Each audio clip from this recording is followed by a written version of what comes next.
নমস্কার, আমি স্বর্ণকমলিকা চক্রবর্তী। আমার লেখা যে গল্পটা এখন পড়ব সেটার নাম হচ্ছে অবচেতন মন। ৩ নম্বর সারির একদম কিনারায় বসা মেয়েটার দিকে বারবার চোখ চলে যাচ্ছে। চোখের আবার কী হলো? এত বড় হল ঘর কানায় কানায় ভর্তি। কিছু মানুষ নিচের সিঁড়িতে বসে আছে। এত সুন্দর অনুষ্ঠান, বাইরেও প্রচুর লোক দাঁড়িয়ে আছে। ভিতরে আর কাউকে ঢুকতে দেওয়া হচ্ছে না, এত লোক। কাউকে দেখতে পাচ্ছে না। তাছাড়া মঞ্চ থেকে সঠিক কারো চেহারা বোঝা যাওয়ার কথা নয়। হল ঘরেও খুব কম আলো। যারা জরুরি প্রয়োজনে বাইরে যাবে তাদের জন্যই সামান্য আলো রয়েছে। না হলে তো অন্ধকারে কারোর ঘাড়েও পড়তে হতে পারে। এক ফোঁটা জায়গা নেই, অথচ সে মেয়েটাকে স্পষ্ট দেখতে পাচ্ছে। ওর কি চোখের দেখার ক্ষমতা বেড়ে গেল? বাড়লে ভালোই। 6 মাস পর পর চশমা বদলাতে হচ্ছে, কারণ পাওয়ার বৃদ্ধি। সারা দিন এত পড়াশোনা, লেখা এসব করলে চোখের উপর চাপ তো পড়বেই, আর সেই জন্য নতুন চশমা নিতে হয়। দেখা যাক এবার পাওয়ার কমলো কি না। মাইকে ঘোষণা করা হলো, এবার বক্তব্য রাখবেন কপোতাক্ষ বোস। চেয়ারটাকে পিছনে দিয়ে হেঁটে মঞ্চে রাখা মাইকটার সামনে গেল সে। বক্তব্য শুরু হলো। সমস্ত হল ঘর নিশ্চুপ। কপোতাক্ষ বোসের কথা শোনার জন্য দূর দূরান্ত থেকে লোক আসে। এত সুন্দর বক্তৃতা ওনার মতো কেউ দিতে পারে না। টানা 1.5 ঘন্টা কথা বলল সে। অন্যান্যবার কথার মাঝখানে জল খায়, জলের বোতল সামনে দেওয়া থাকে। আজ গলাও শুকিয়ে ওঠেনি। সে কি তবে পাল্টে যাচ্ছে? ওর কথা শেষ হতেই সমস্ত হলঘর হাততালিতে ফেটে পড়ল। এত সুন্দর বক্তব্য দেবার ক্ষমতা একমাত্র বোসের আছে, এটা যে সবাই জানে। আর তাই তো বোসের নাম শুনলে হলঘর এমনিতেই ভরে যায়। বাড়ি এসে চাবি দিয়ে দরজা খুলল সে। পিসি রান্না করে রেখে গেছে। সবাই যে রান্নাবান্না করে তাদের মাসি বলে সম্বোধন করে। সে প্রথম দিনই বলেছে, তুমি আমার মায়ের বোন না, তুমি আমার বাবার বোন, তাই তোমাকে আমি পিসি বলে ডাকবো। পিসি সত্যি পিসির মতোই। অনেক দিন এমন হয় কাজের জন্য ওকে খুব সকালেই বেরিয়ে যেতে হয়। পিসির কাছে চাবি দেওয়া আছে। ঘরে ঢুকে ফ্রিজে যদি কিছু না পায় তবে সামনের দোকান থেকে কিছু কিনে নিয়ে এসে রান্না করে রেখে যায়। দোকানে বলা আছে পিসি কিছু কিনতে গেলে যেন দিয়ে দেয়। পরে সে সময় মতো দোকানে গিয়ে ওর দামটা দিয়ে আসে। এইভাবে সুন্দর জীবন চালিয়ে নিচ্ছিল সে। এই যে সে এত বড় একটা পোস্টে চাকরি করছে এবং প্রায়ই বিভিন্ন সেমিনারে ওকে বক্তব্য রাখতে হয়, এবং বক্তৃতা দেবার আগের দিন রাত্রিবেলা ওকে যথেষ্ট পরিশ্রম করে লেখাটা তৈরি করতে হয়। প্রস্তুতি ছাড়া তো আর মঞ্চে ওঠা যায় না। কপোতাক্ষ ভাবে ওর স্টাডি রুমে কত বই রয়েছে। এরা যে ওর জীবনসঙ্গী। মনের সঙ্গে মিলিয়ে সে আলমারি থেকে বই বার করে। সে বইয়ের সঙ্গে একাত্ম হতে পারে বলেই বই ওকে ছাড়ে না। মাঝে মাঝে এমন হয়েছে যে খাবার টেবিলে পড়ে আছে, ওর খিদে যেন বইয়ের অক্ষরগুলো মিটিয়ে দিয়েছে। সত্যিই তো, বই যে ওর বেঁচে থাকার অক্সিজেন। এখন তো অধিকাংশ মানুষ বই পড়ে না। অক্ষরের রস আস্বাদন করে খিদেতে ওরা মেটাতে পারে না, হয়তো বুঝতেই পারে না, আর বোঝে না বলেই খিদেও মেটাতে পারে না।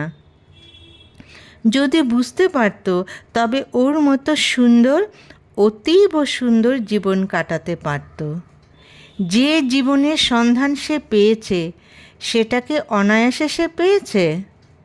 মোটেই তা নয়। ভালো কিছু পেতে গেলে প্রচুর কষ্ট করতে হয়। একটা কথাই আছে, কষ্ট করলে কেষ্ট মেলে। সে জীবনে প্রচুর কষ্ট করেছে, তাই তো কেষ্ট পেয়েছে।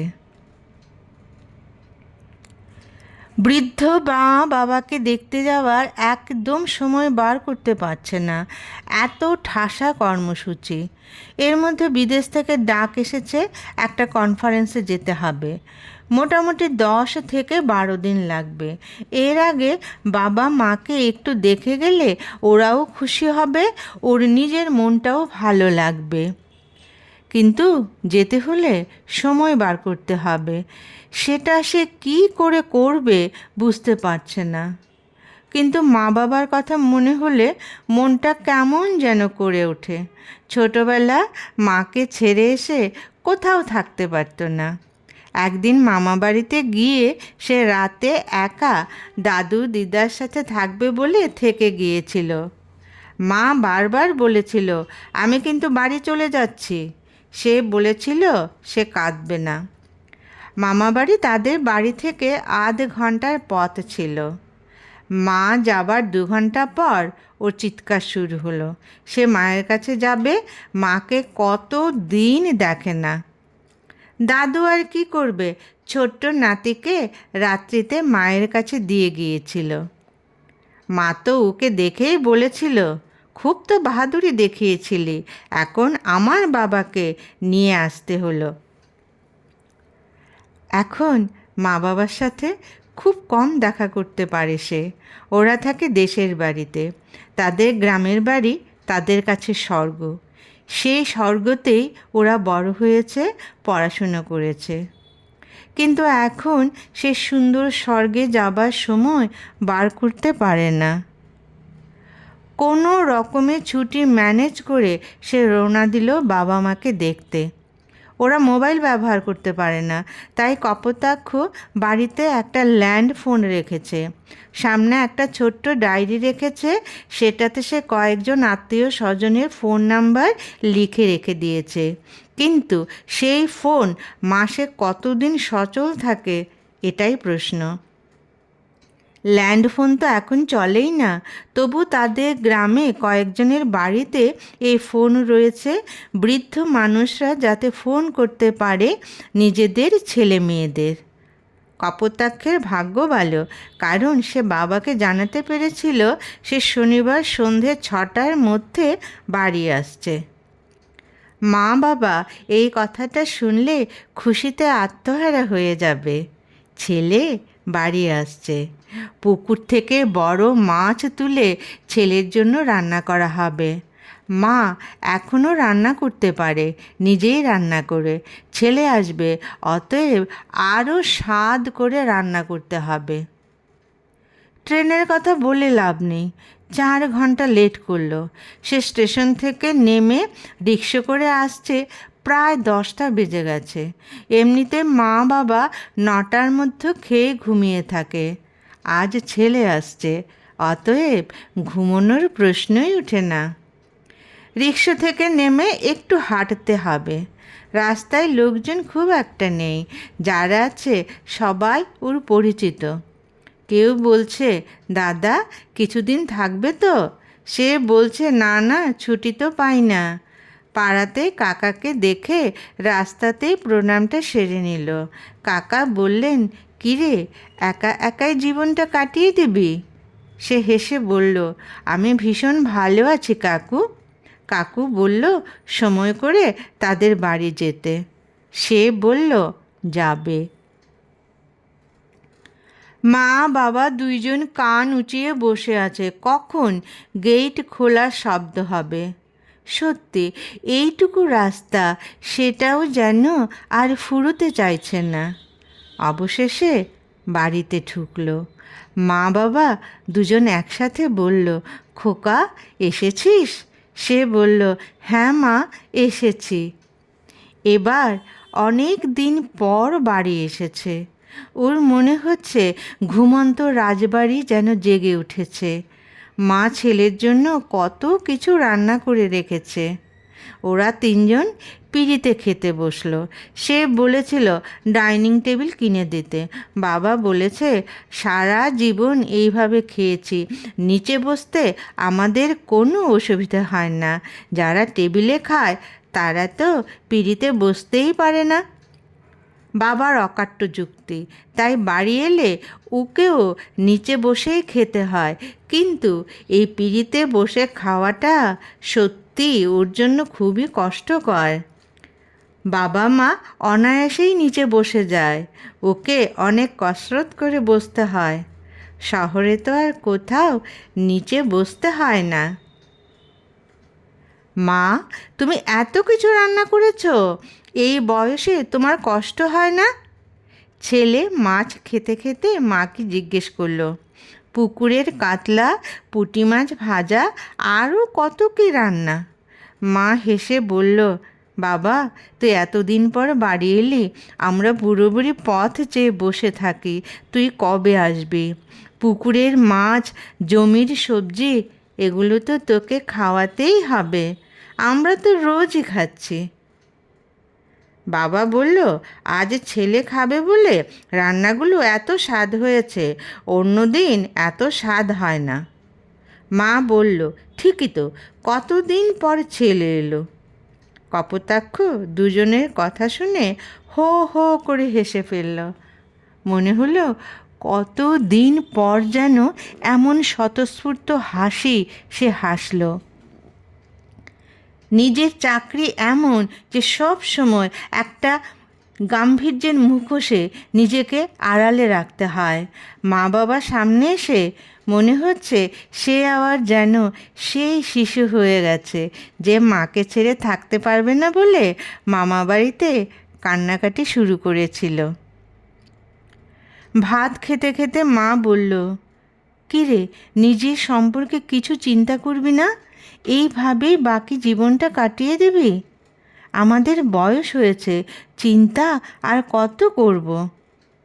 সে বলল, আমি আমার জীবন নিয়ে খুব ভালো আছি, অশান্তি আর বাড়াতে চাই না। ছেলেকে আর কি বলবে ওরা, রাত হয়ে গেছে। সে গিয়ে ওর বিছানায় শুয়ে পড়ল। কেন জানি ঘুম আসতে চাইছে না। অনেক দিন পর মায়ের হাতের অমৃত খেয়েছে, সেটাই যেন এখনো মুখে লেগে রয়েছে। সে ভাবছে, এই সেই খাট যেটাতে তাদের ফুলশয্যা হয়েছিল। মা এখনও সব কিছু যত্ন করে রেখেছে। একজন মাসি এসে কাপড় চোপড় সব ধুয়ে দিয়ে যায়। বিছানার সবটাই খুব সুন্দর করে ধোয়া। সে তো বারবার সৌরমিতাকে বলেছিল সে গাঁয়ের ছেলে, ছোটোবেলা হারিকেনের আলোতে পড়াশোনা করেছে। সে কলেজে পড়ার সময় তাদের বাড়িতে বিদ্যুৎ এসেছে। শহরের ভালো কলেজে সুযোগ পাওয়াতে সে এখানে এসেছে, না হলে হয়তো সাধারণ কোনো কলেজেই ভর্তি হতো। সৌরমিতা শহরের মেয়ে, গ্রামের ছেলের সঙ্গে সে নিজেকে মেলাতে পারবে না। কিন্তু কপোতাক্ষের মধ্যে কী সে দেখেছে সে জানে না। সে ওকে ছাড়ল না। বেচারি আর কী করবে? অতি আধুনিকা এই মেয়ের সাথে প্রেম করল, মানে বাধ্য হলো। সে পড়াশোনাতে ভালো, সব কিছুতেই টপার।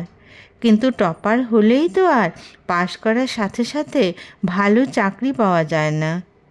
সেও একটা সাধারণ চাকরি পেল। বাড়ি থেকে প্রায় 1 ঘন্টা লাগবে কর্মস্থলে যেতে। এদিকে সৌরমিতার বাবা এই বিয়েতে রাজি নয়, কিন্তু একমাত্র মেয়ের জেদের কাছে হার মেনে মেয়েকে গ্রামে বিয়ে দিলেন। কিন্তু যার গ্রাম সম্পর্কে কোনো ধারণাই নেই, সে কি করে এই পরিবেশে থাকবে? সৌরমিতার বক্তব্য, এই চাকরি ছেড়ে সে যেন শহরে ওর বাড়িতে চলে যায়, বাবার ব্যবসা দেখে। যার মাথায় শুধু পড়া পড়া ঘোরে, সে কি করে ব্যবসা করবে? শহরের বড়লোকের মেয়ে গ্রামের পরিবেশে কল্পনায় ভেবেছিল মানিয়ে নিতে পারবে, কিন্তু বাস্তবে পারল না। মা বাবার সঙ্গে সে মিশে একাত্ম হবার কোনো চেষ্টাই করল না। কোনো রকমে 2 মাস কাটিয়ে সে ওর বাবার কাছে চলে গেল। যাবার সময় কপোতাক্ষ বলেছিল জিনিসগুলো নিয়ে যেতে, সে নেয়নি। কপোতাক্ষ ডিভোর্সের কথা বলেছিল, সে সেটাও দিল না। সে জানতো এমনই হবে। পতঙ্গ জেনে শুনে যেমন আগুনে ঝাঁপ দেয় মরার জন্য, সেও সংসার করতে পারবে না জেনেও ওকে ছাড়েনি। প্রেম করার পরই বিয়ে করেছিল। বউ যাবার পর ওর পড়াশোনার মাত্রা দ্বিগুণ বেড়ে গেল। এক একটা ডিগ্রি অর্জন করছে, ও সমতুল্য চাকরি পেয়ে যাচ্ছে। আজ সে সমাজের একজন প্রতিষ্ঠিত ব্যক্তি।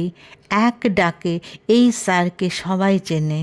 কিন্তু সে আর ওই পথে পা মারায়নি।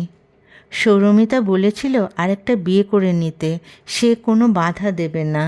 সে পড়ার দিকেই নিজেকে সঁপে দিয়েছে। দরকার নেই আর ঝামেলার। বই এখন ওর সঙ্গী। তবু মা বাবার জন্য কষ্ট হয়। ওরা তো চায় ছেলে সংসার করুক, নাতি বা নাতনি আসুক। সে হিসেব করছে কত বছর হয়ে গেল। তা প্রায় 20 বছর। আর কেউ না বলুক, সে এখন বুড়োর পর্যায়ে চলে যাচ্ছে। যদিও দেখে বোঝা যায় না, কারণ ওর চুল এখনও খুব ঘন এবং চুলে পাক ধরেনি। ওর মায়ের এখনও কি সুন্দর চুল। ডাই বা কলপ দেওয়া ব্যাপারটা ওরা জানেই না।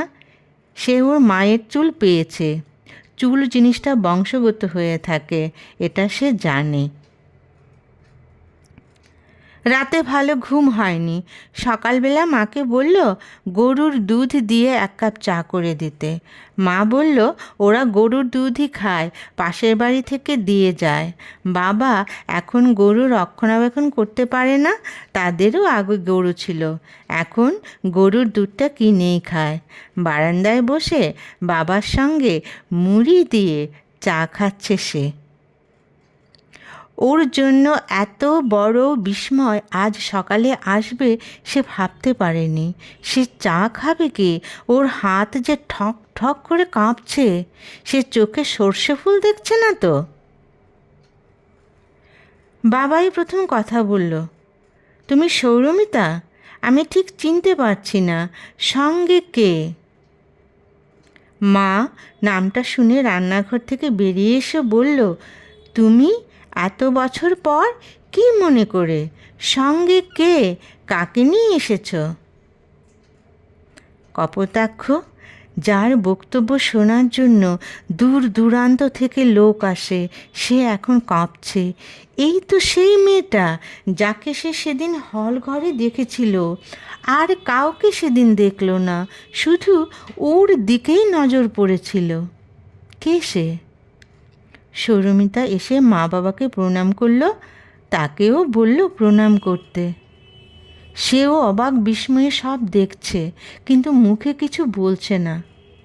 বাবা বলল ঘরে এসো। সৌরমিতা বলল এখানেই বসি, প্রাকৃতিক হাওয়াটা খুব ভালো লাগছে। সৌরমিতা 2 মাস এখানে ছিল। সে যখন বাবার বাড়ি চলে গেল, তখন সে কপোতাক্ষ সন্তানকে নিয়ে গিয়েছিল। জানতো না সে ব্যাপারটা। তারপর মেয়েকে একাই মানুষ করেছে। সে বাবার নাম বা কথা কোনো কিছুই সে বলেনি। মাই একমাত্র ওর অভিভাবক ছিল। মেয়েও ব্যাপারটা মেনে নিয়েছিল। বাবা সম্পর্কে সে কিছুই জানতো না। কিন্তু সেদিন কলেজ থেকে ওরা একটা অনুষ্ঠানে গিয়েছিল।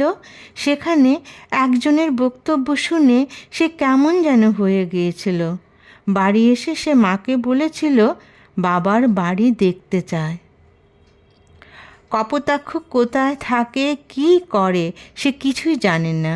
তাই মেয়েকে নিয়ে সারা রাত ট্রেন জার্নি করে গ্রামের বাড়িতে এসেছে।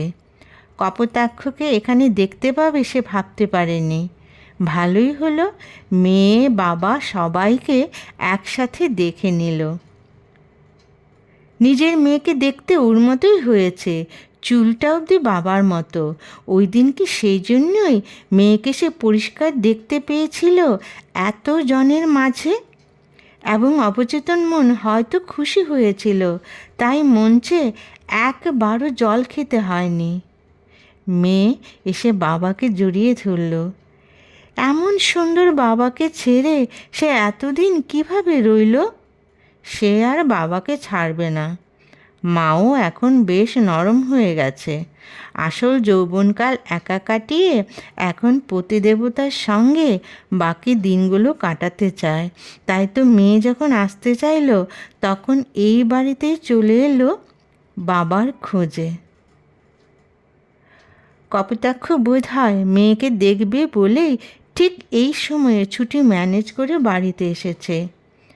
ঠাম্মা ঠাকুরদার নাতনিকে দেখছে। কত বড় হয়ে গেল তাদের আদরের নাতনি। কপোতাক্ষ বিদেশ থেকে এলে ওরা আবার এখানে আসবে। সবাইকে সুখবরটা জানাতে হবে তো। সৌরমিতা কপোতাক্ষকে ছেড়ে থাকবে না, মেয়েও আর বাবাকে ছাড়বে না। অতএব সবাই একসঙ্গে থাকবে। পিসিও আর রান্না করতে চাইছিল না বার্ধক্যের কারণে। কপোতাক্ষর মা রান্না করতে গেল দ্বিগুণ উৎসাহে। আজ নাতনি খাবে বলে কথা। নমস্কার।